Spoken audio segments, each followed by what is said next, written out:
in Sanskrit and going into great depth and great detail. Prabhupada took out the essence and put it in simple English. For instance,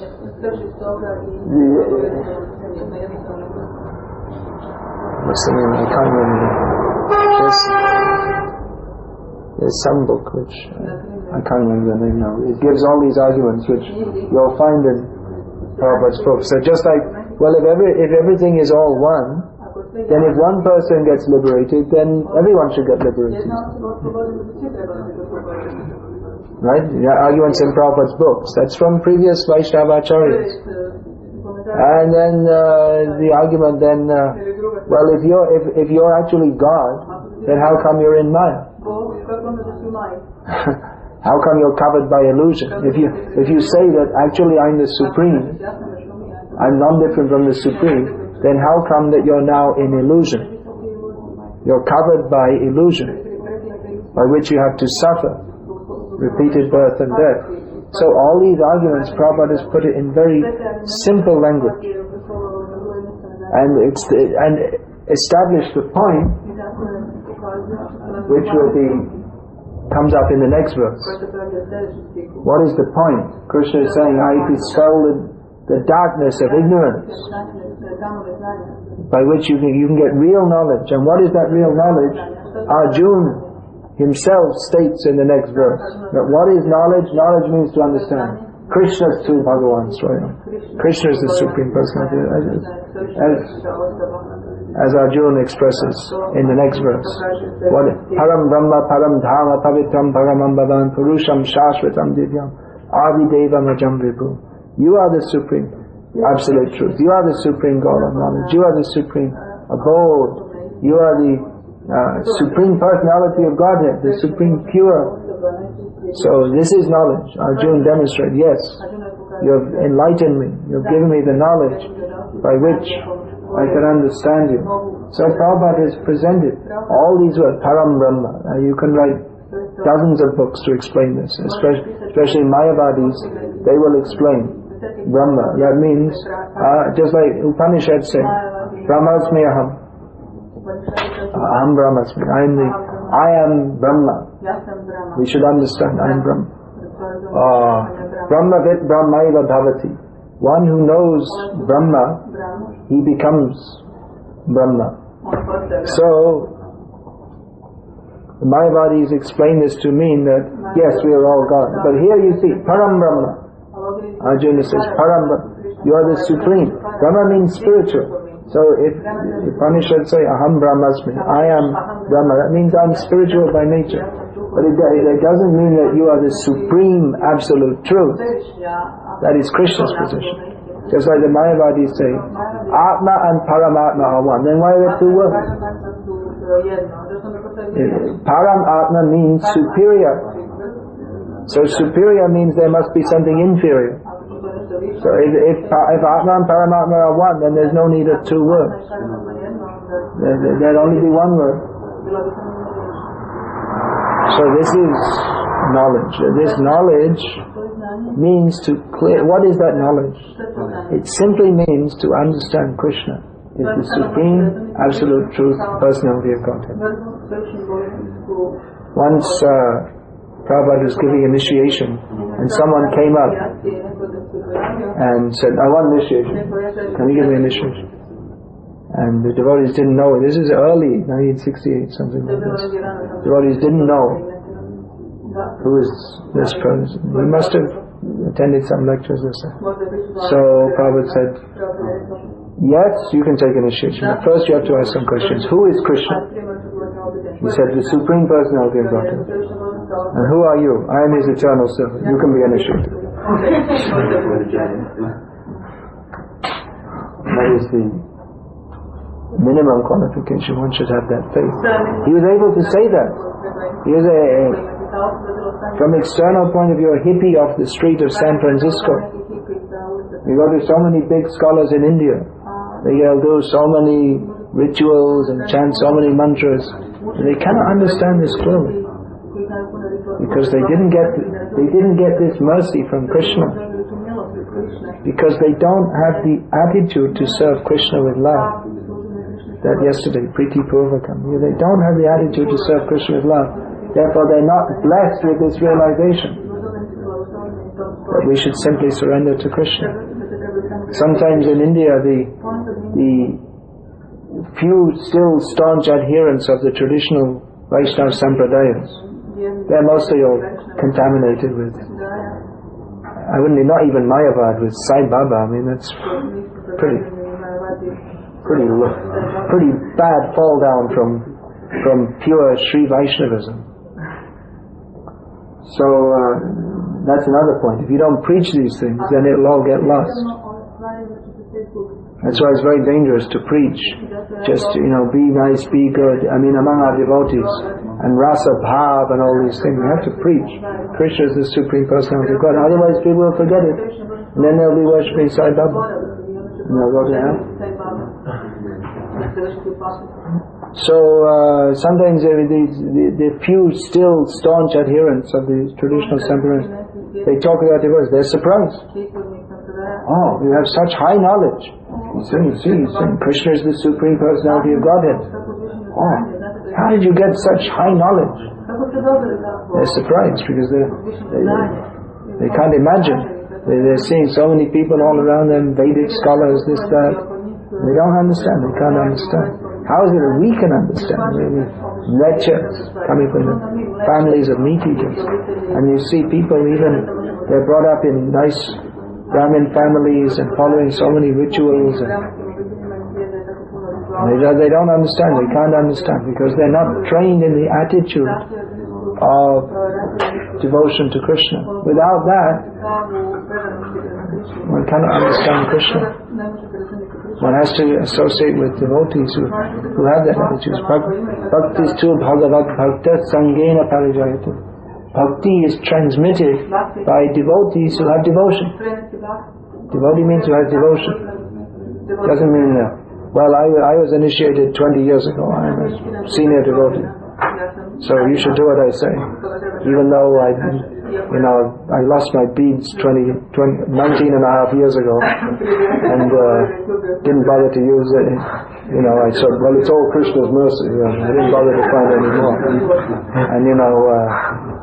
And I know the names of the chief characters in TV programs better than those of Krishna's associates, but I'm a senior devotee. So that devotee means who's got devotion, who follows, who practices.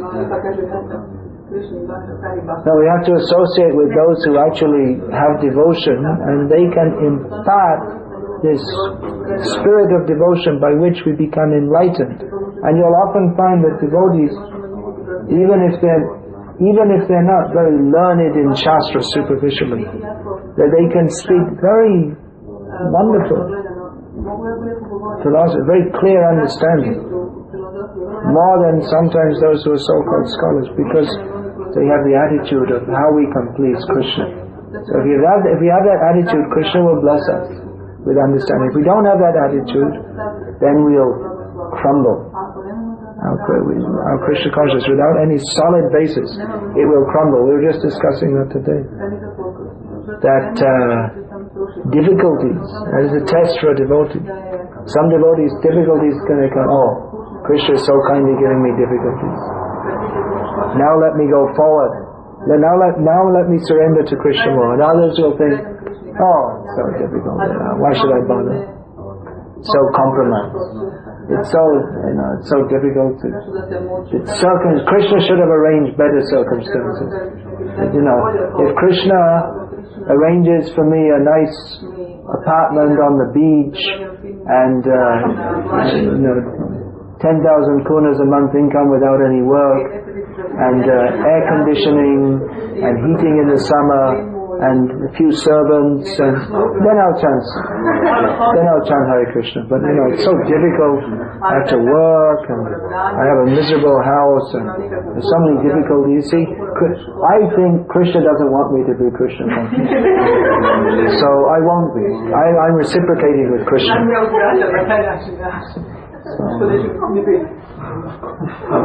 So then Krishna will give us the intelligence that's the test. The difficulty comes and too difficult. Okay, so I won't surrender to Krishna. Later. Krishna wants me to be Krishna conscious later. So okay, alright Krishna, whatever you want. So, Atma-vanchit, they're self-cheated.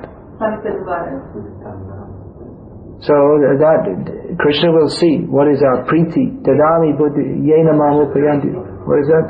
Tesham satata yuktanam, vajatam priti purvakam. Those who worship Krishna with love. Love that is tested in difficulty. It's easy to say, I love you, I love you, I love you. Just like we see fair weather friends. You know the saying, fair weather friends? But when the weather is nice, it's just like you'll find someone has lots of money, he has lots of friends. The money goes away, the friends also go away. That means they didn't actually like him. They were just exploiting, they were taking advantage of him. You'll find sycophants.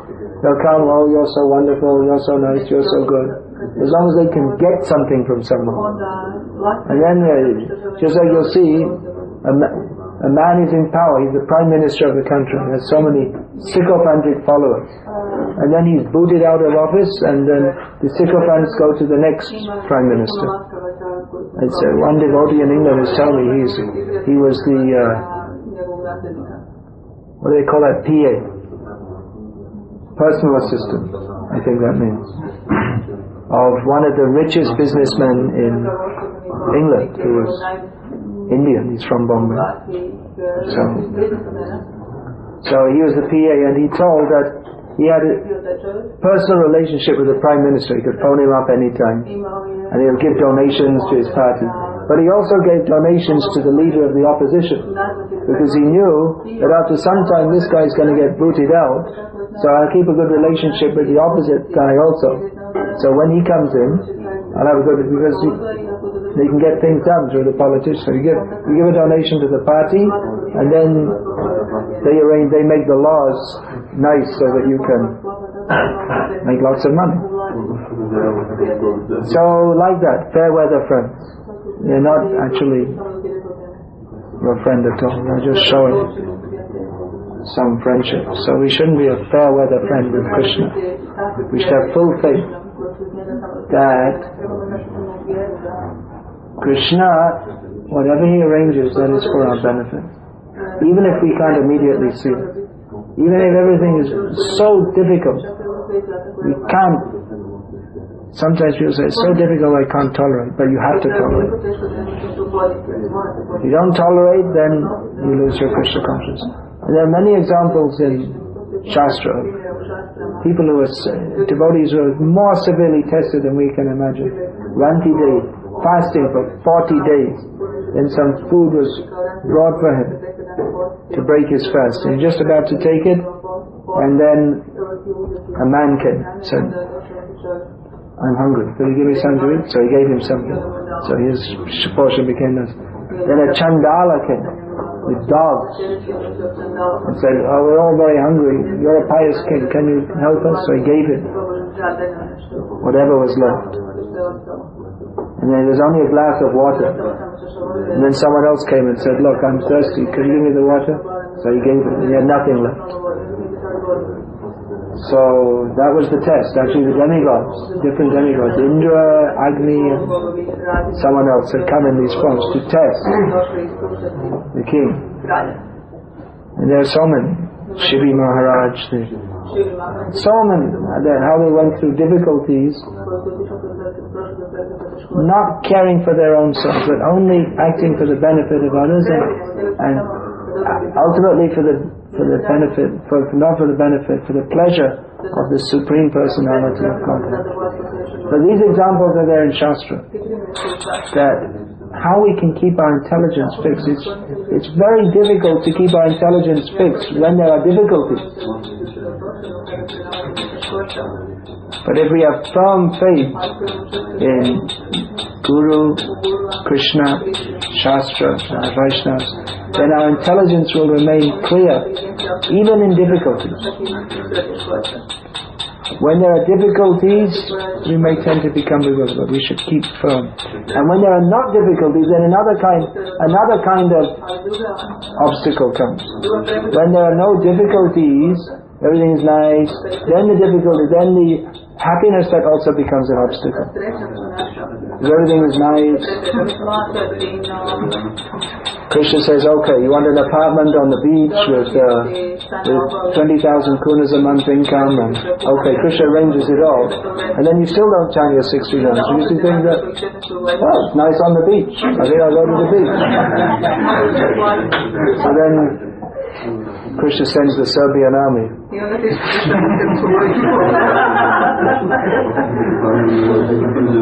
is our beach.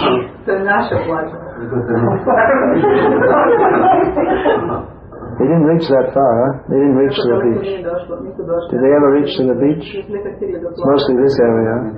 They only got this far. A little bit they reached the beach. Down in Dubrovnik, that's it. Dubrovnik. Near Zadar. They should know from Bosnia, because they went right through Bosnia to reach it. So Krishna's mercy comes in. Krishna's mercy comes in various ways. It's actually better to have difficulties for Krishna consciousness. It's actually better. Because if everything is very nice, then we become complacent.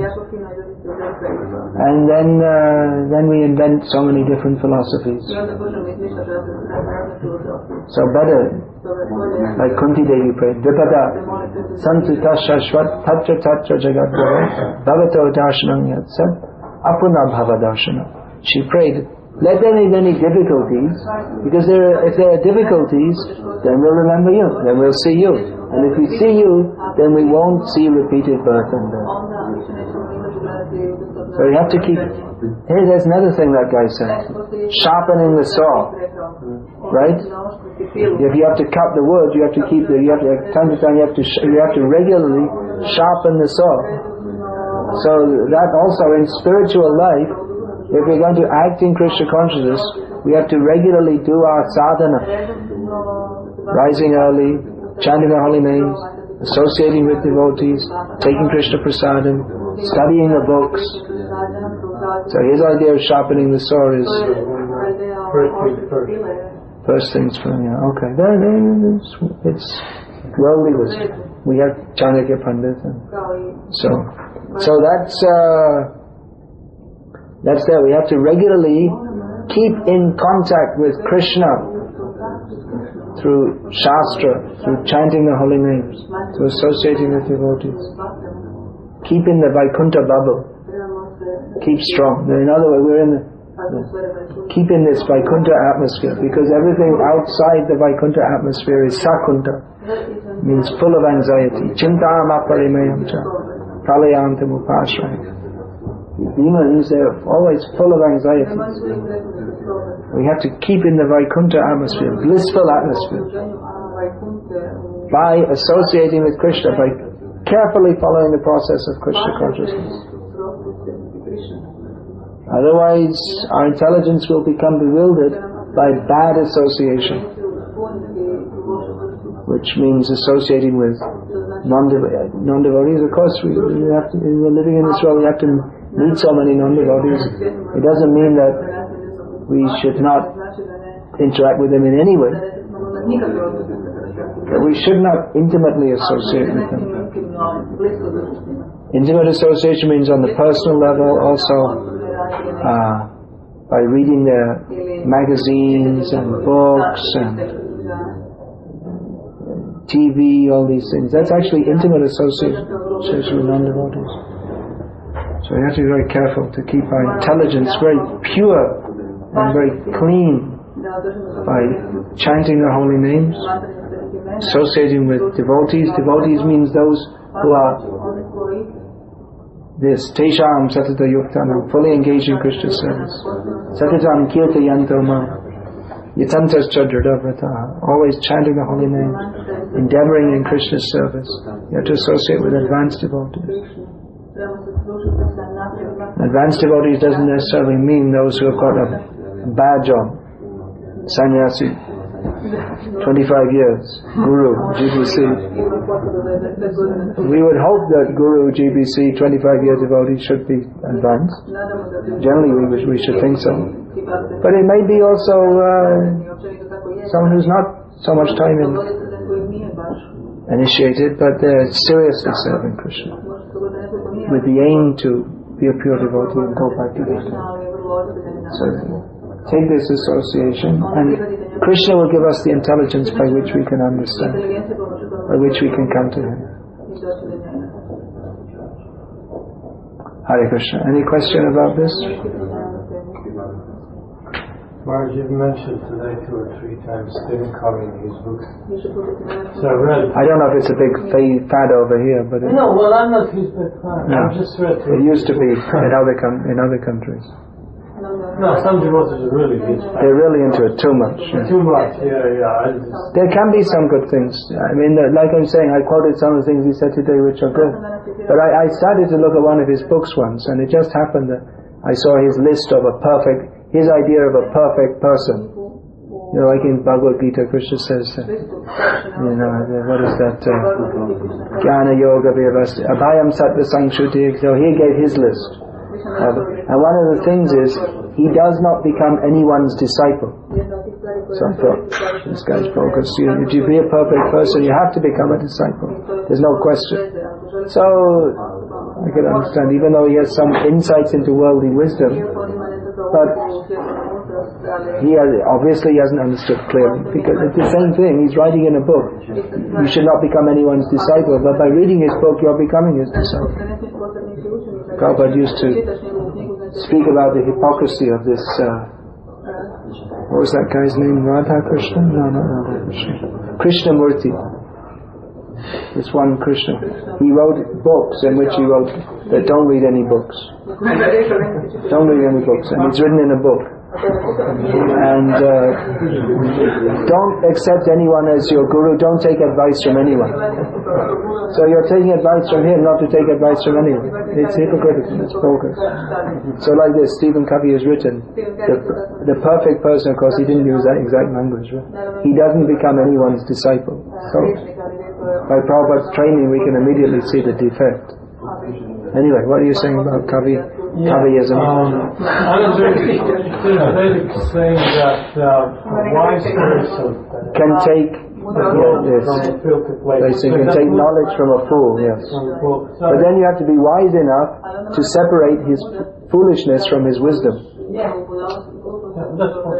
But it's possible, but at the same time we see that they become, especially in the case of Kavi, many devotees became so enamored that they would quote significantly more Kavi than they would Bhagavad Gita. They became overly enamored by it.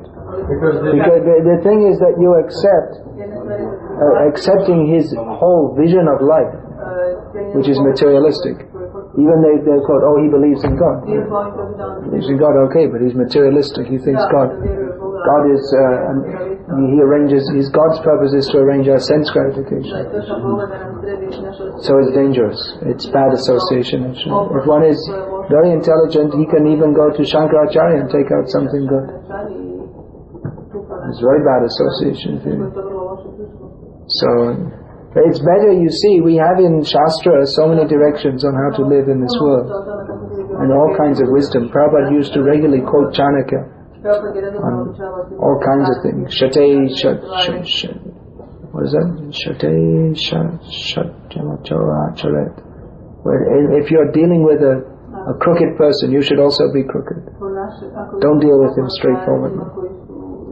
So we have so much worldly wisdom from Shastra, along with the Shastric world view. So better to take that.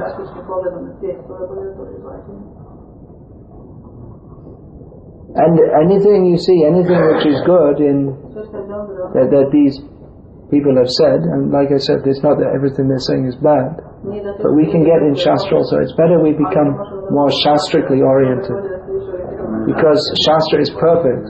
Whereas if we pick up these worldly people, they may have some good things to say, but it's mixed up with all kinds of garbage. They don't have a clear vision. Just like don't become anyone's disciple. But if you become so much enamored, he said so many wonderful things, and you think, that's also good, then you become in trouble. Then you get in trouble. You have to be very, very careful not to accept this materialistic worldviews. The problem is that many devotees didn't approach these books in mode of yukta vairagya. They were, as you said, they were worshipping him, adoring him.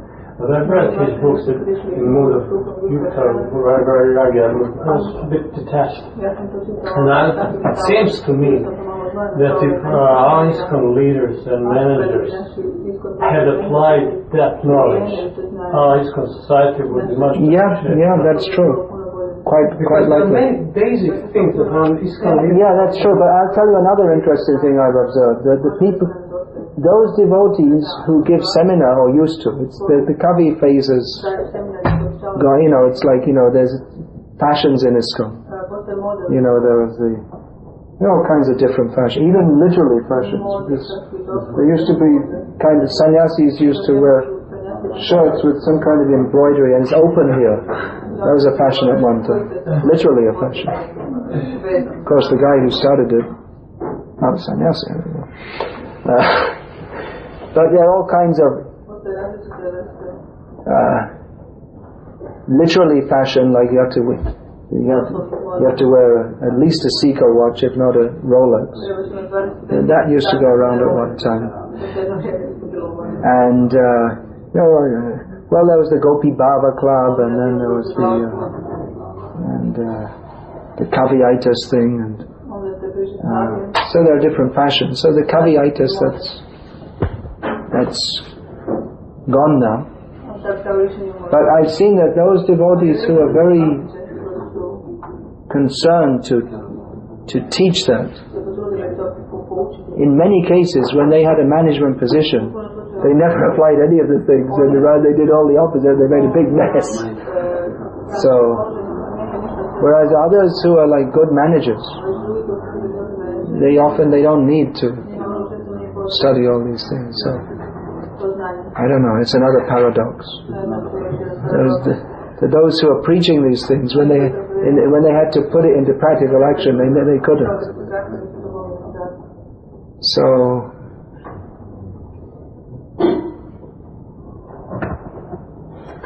it's true. There's another saying that the only thing that history teaches us is that we never learn from history. People make the same mistakes. There's a saying that we should learn from history, but no one ever. The only thing we learn from history is that no one ever learns from history. People make the same mistakes over and over again.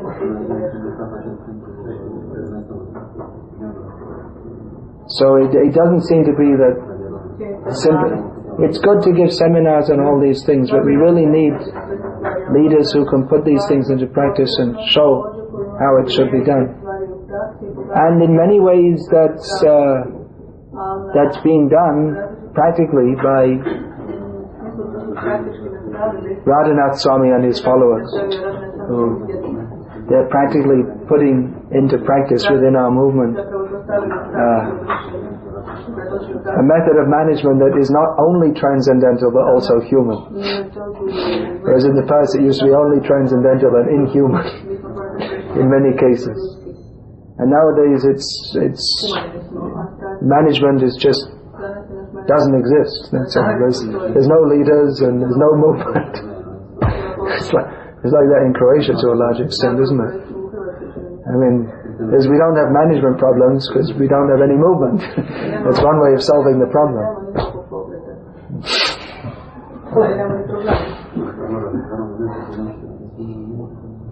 It doesn't really solve the problem though, because if there's no movement, then no one moves back to Godhead. They all stay in this material world.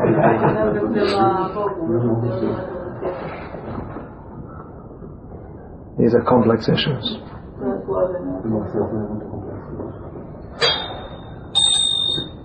Actually, it doesn't have to be very complicated. Management is easy if everyone just cooperates with the goal that we're starting with the end in mind. The end is that we all go back to Godhead, and we all have to cooperate for that It becomes difficult when people's false ego comes, the personal desires, and in the name of Krishna consciousness, even the person who's criticizing the leader, then often they become the leader and they do the same thing, because actually they weren't really concerned about improving the situation. They just wanted to be, instead of having someone exploiting them, they wanted to be in the position of exploiting others.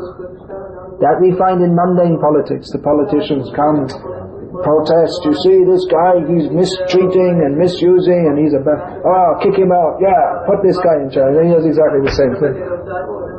Just like in India, they kicked out the British, and instead of the British exploiting the common citizens of India, now Indians are exploiting. They can be happy. Instead of being cheated and mistreated by Britishers, we're cheated and mistreated by Indians.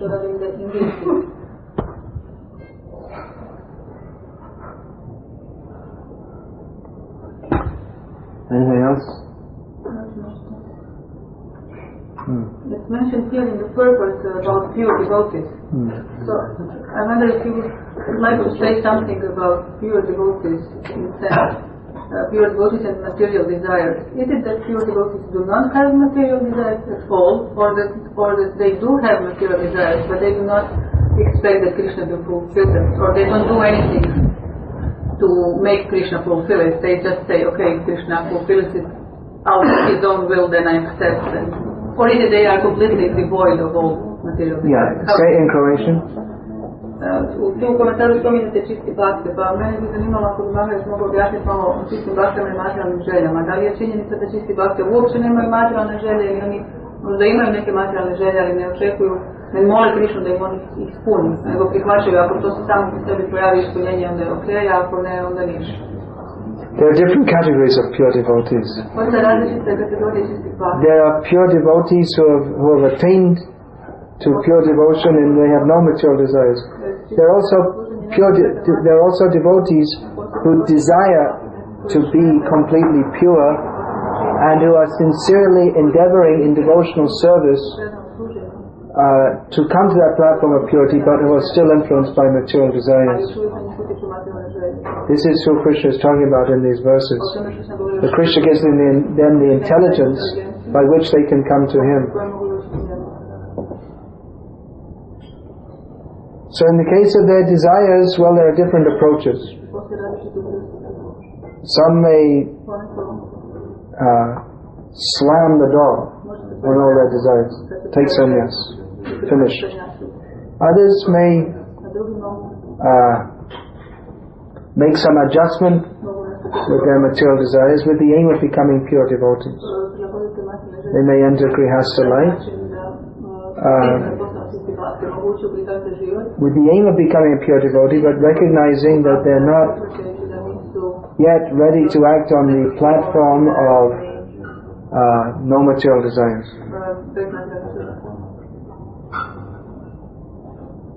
Okay? So the fact that somebody has material desires does not disqualify him as pure devotee? It doesn't disqualify him from that category of pure devotee. Because sometimes we tend to say when some spiritual master is coming, then we also pure devotee is coming, and then we notice sometimes that some of you, them, whatever, have some material desires. Sorry. Then you know what actually they are not pure. But I try to cover them up as best I can.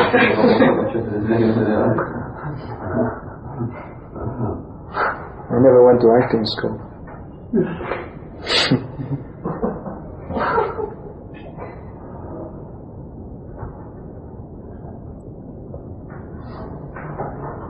Any other questions?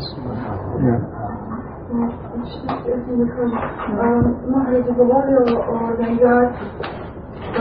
Mene zanima zašto mi tako često neorganizirani. Zašto smo, kažem, recimo baki da kupi pjevice mlijekom, donese pjevice i obruka. Ili da se šalimo da je 27 obruka baki da uvijek kasni. Zašto trebalo da se ponašedujemo da postavimo malo onako fiksiranje nekog novih peta? Zašto se to dešava i kako? She would like to know why are we so often unorganized, disorganized, instead of by advancing in Krishna consciousness becoming more organized. On the personal level. On the she's speaking about the personal level, giving example of telling to a devotee to bring 3 liters of milk and he brings 3 liters of yogurt instead of bringing milk. Things like that are happening. And she says the devotees are even joking, adding the 27 quality of devotee as being always late. No, that's not quality. That's a disqualification. So, The devotee should always be very conscientious in his service to Krishna. Prabhupada would actually severely chastise devotees for things like that, which might seem very small things. Because it shows that they're not really thinking how to serve Krishna properly. Their mind is somewhere else. So it means actually you're not advancing. We should do everything very nicely for Krishna. Just like even if you want to get appointed as a servant to a rich man, you have to do it what he wants, when he wants, how he wants. And if you don't, then you lose your job. So what to speak of serving Krishna? If we actually want to serve Krishna, then we have to do it very attentively, in the best possible way. It's not that, well, I think, I'm feeling too lazy, so this morning we won't have Mangalati. Go Nitaya there, let Nitaya offer to go.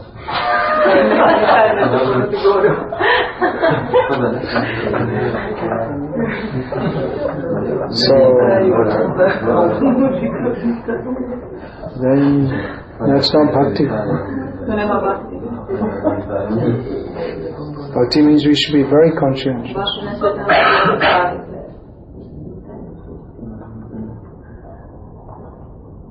Nitantascha dhiravrataha means very strong vow to do everything very properly in Krishna's service.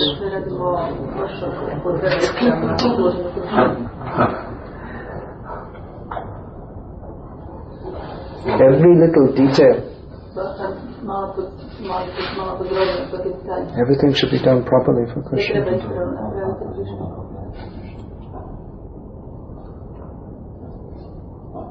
That's why you see, I don't like many times the people, they start some deity worship and they do it substandard. And then after some time they think, oh, it's too much bother. And they say, Prabhu, I'm going to give you some deities, as if it's some big transcendental leela. But actually they're just so damn lazy, they don't want to worship them themselves. So this is actually offensive. One should take permission and one should worship properly. Not that out of some sentiment you're wandering in Loi Bazaar, looking at the dhotis and saris and fruit and then look at some deity, they look so sweet, I think I'll buy them. But no real intention to serve them. And that's idol worship.